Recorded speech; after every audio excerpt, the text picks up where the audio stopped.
Antes da gente entrar na aula, eu deixo aqui o pedido para que você curta essa aula, tá? Também é muito importante para nós. E deixo aqui a dica dos 2 livros usados para construir essa aula, né? Que foram os 2 livros que eu usei como base para o nosso artigo que está lá no site que eu usei para construir essa aula. Primeiro, Geometria Analítica do Stembruch e do Interli. E Geometria Analítica, um tratamento vetorial do Boulos e do Ivan Camargo, 2 livros essenciais para quem precisa estudar Geometria Analítica, dependente do curso de graduação que você esteja fazendo. Os links dos 2 livros estão colocados na descrição, junto com o link do artigo do nosso site, onde detalha tudo que tem nessa aula, né, para que possa te ajudar aí nos seus estudos. Certo? Então chega de papo e vamos para a aula. A gente vem falando muito sobre extremidade e origem do vetor, né? Mas a gente não explicou como que eu gero, dado o plano cartesiano, 2 pontos A e B, como que eu gero esse vetor AB, tá? Onde A é a origem e B a extremidade. Logicamente, A tem aqui as suas coordenadas, B também tem as suas coordenadas, e aí o vetor AB, né, ele vai ter as coordenadas dele, que vão ser representantes, né, que vai ser as coordenadas de um representante que vai sair daqui. Isso é o mais interessante. Ó. Se o ponto A tem coordenadas x1 e y1, e o ponto B tem coordenadas x2 e y2, então as componentes de A e B do vetor AB podem ser encontradas fazendo x2 menos x1, y2 menos y1.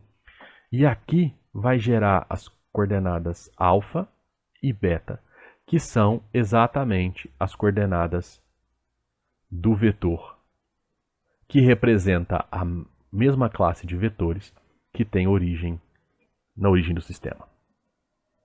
Tá bom? Essa é a razão pela qual a gente também escreve que o vetor AB é igual a B menos A. Porque é como se você fizesse o ponto B, x2, y2, menos o ponto A, x1, y1.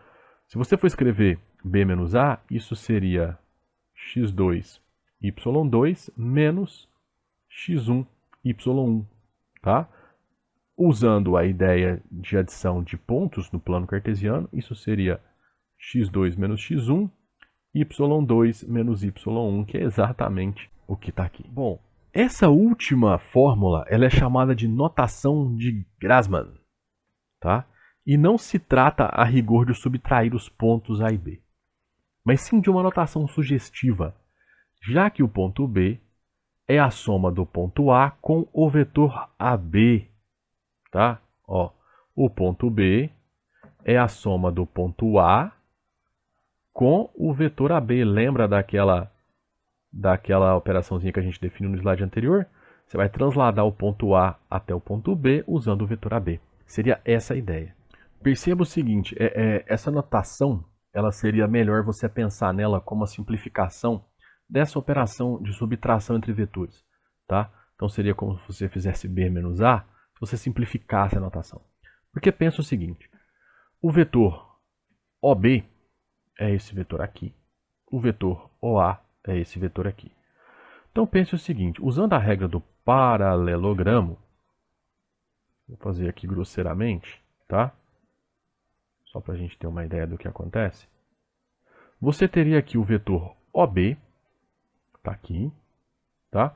E o vetor OA, né? O vetor menos OA. O que seria o vetor menos OA? Seria esse vetor aqui, só que na direção contrária. Tá? Você pode até fazer aqui, ó, o vetor menos OA seria o vetor AO. Então seria ele nesse sentido aqui, tá?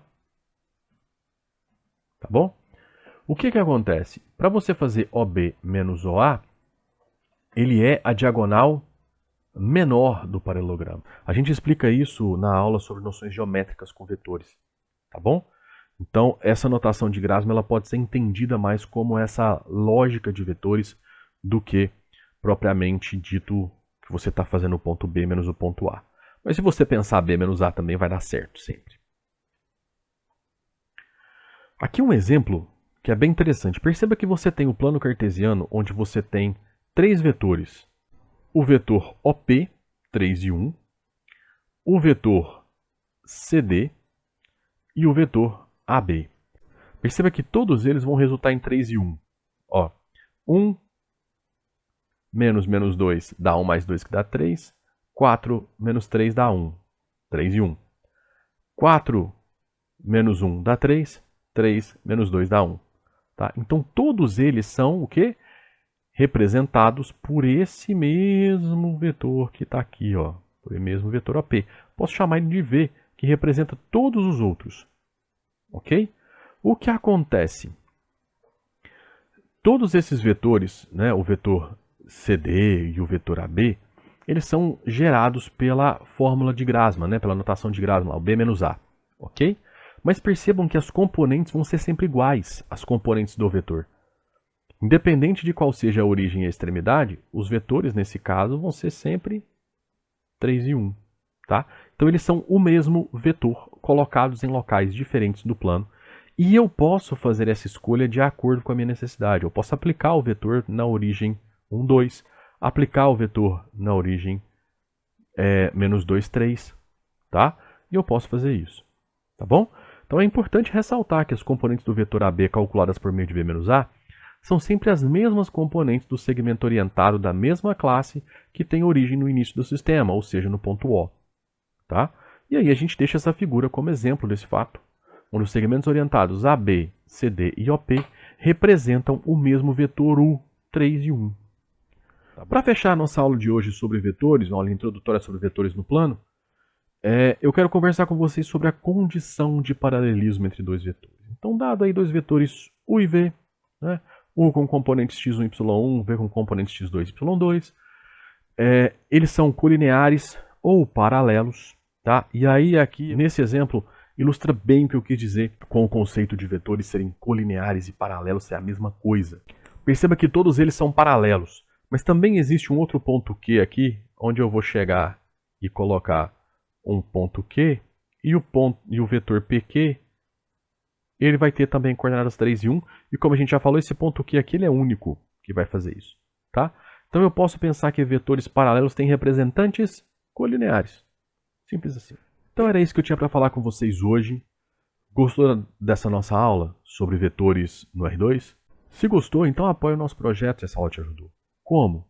Curtindo essa aula, compartilhando com seus colegas, se inscrevendo no nosso canal. São 3 coisas que você pode fazer gratuitamente que nos ajudam muito a crescer. E se você quiser apoiar ainda mais o meu trabalho, você pode fazer um Pix. Né? A chave Pix está aí, está também na descrição. No mesmo lugar, né, na descrição, você encontra todos os links para os artigos ou vídeos, né, os artigos do site ou vídeos do canal, usados nessa aula. Tá? Então estão tudo lá, bem como os 2 livros que eu indiquei no início da aula. Tá bom? Então era isso. Abraços. Nos vemos na próxima aula.